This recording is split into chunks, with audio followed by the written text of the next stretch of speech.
นี่ใส่เด้อฝนกำลังตกหรือเปล่า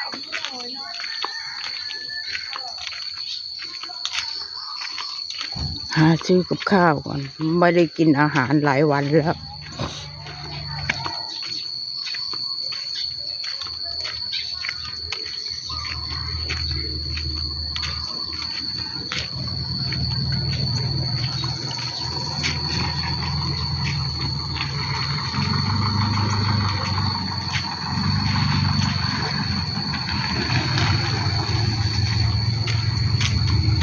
รถใคร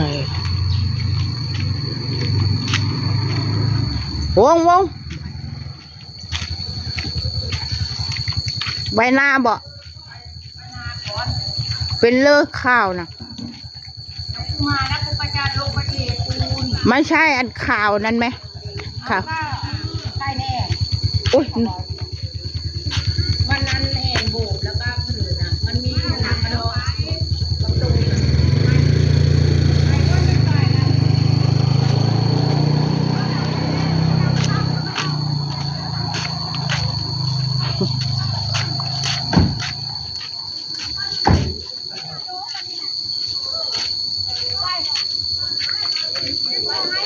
สวัสดีป้าจำลอง สวัสดีค่ะ ครับผู้ช่วยส่งเสบียงเลยเด้อ จ้า FC ทางบ้านป้าจำลองทาง FC ป้าจำลอง อันนี้คืออะไร อันนี้ที่กันฝนนะครับการฝนเวลาฝนตกผมตรืดออกมาเลย อ๋อ เวลาไม่มีฝนผมก็ภาพไว้ม้วนไว้ครับผมมันมัดแล้วก็สบาย แกงหน่อไม้บ่ แสดงว่าเหมือน ไข่มักสลีกับ ป้าจำลองอาหารก็มีขนมก็เยอะเลือกเอาครับเลือกเอา น้ำโครก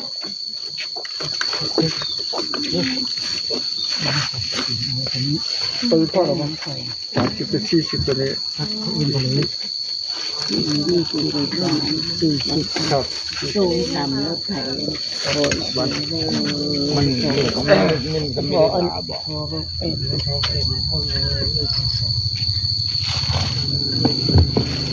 นี่ว่าพื้นอะไร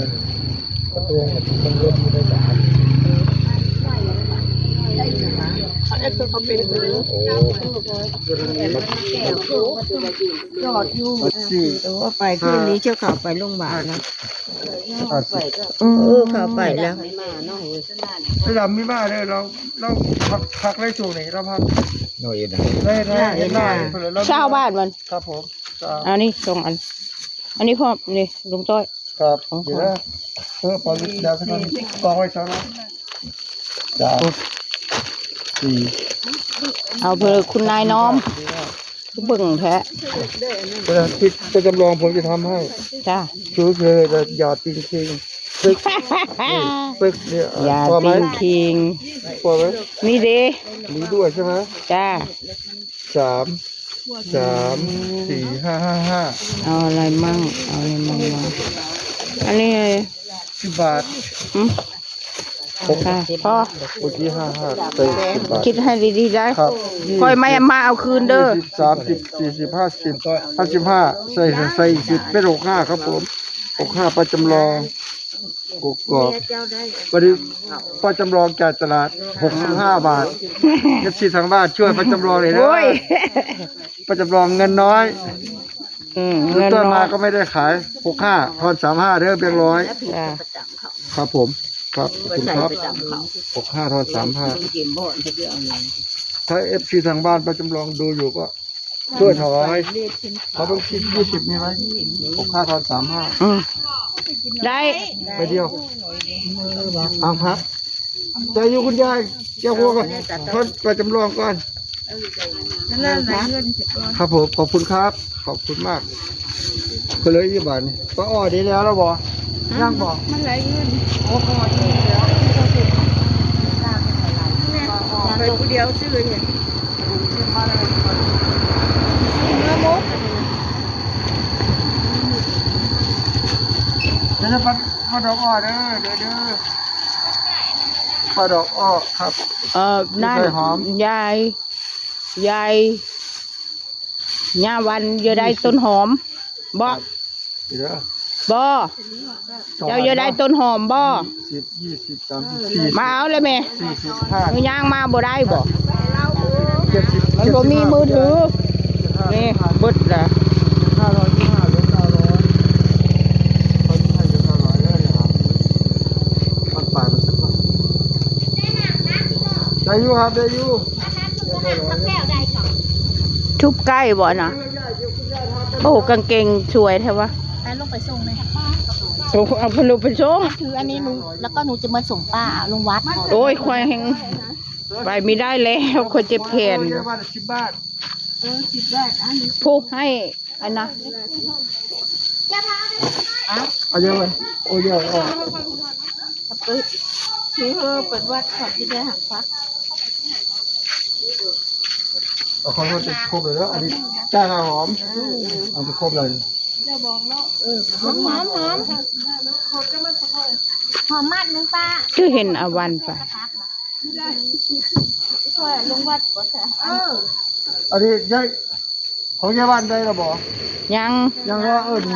เงินเดียวอ่ะดิเดี๋ยวเอาสิอันนี้ถูกอีกบ้านนึงให้ไปให้ยายบ้านครับเดี๋ยวผมจะบอก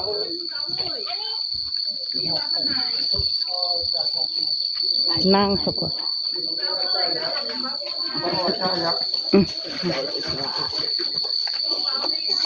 เพิ่มไปจงอ่ะคอย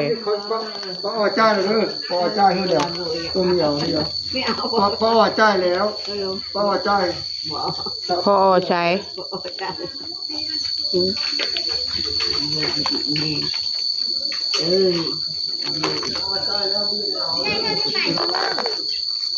ให้อาวันไปชงเอาไปชงหม้อหันน้ำลาวในทำมันแล้วนี่หม้อไก่ แล้วมาส่งสันแน่ ไปนะเจ้าไทยเร็วๆค่ะ ฉันยังมารถฉันเอารถสันไปแล้วคือตี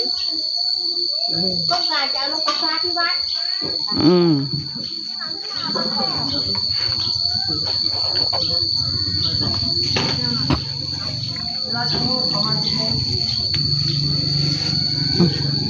น้ำลาย